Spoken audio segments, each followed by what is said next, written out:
guys, so magano. Yun.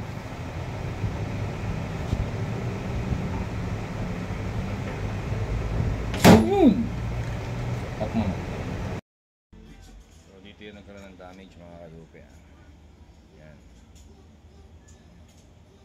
Yan, ito yung pinaka-biyak niya.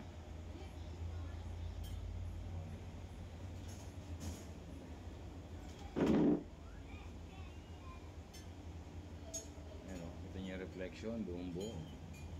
Yun o, walang alon. Parang wala po nangyari o.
Isa ba?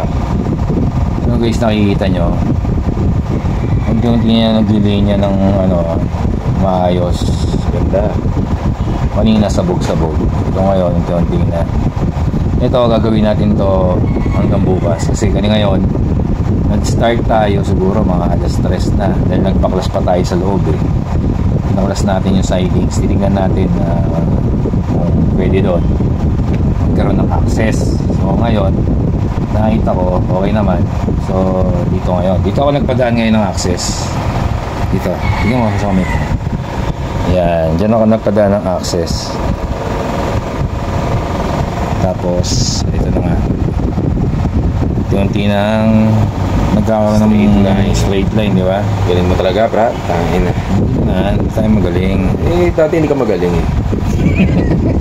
Ngayon eh, napapahanga mo. Ako, Brad, di ako pero pare, kahit pa paano naman eh.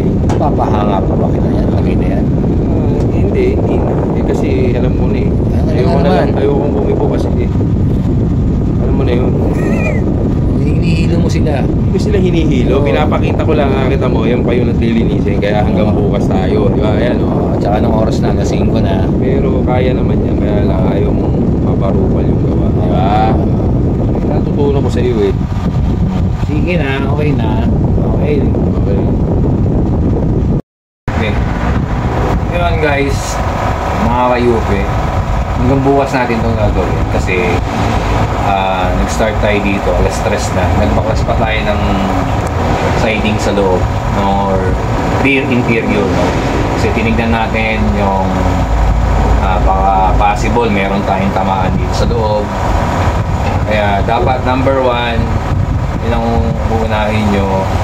Baklasin mo na ang rear sidings. Tingnan nyo may tatamaan. Lalo na prone tayo sa mga ganitong side.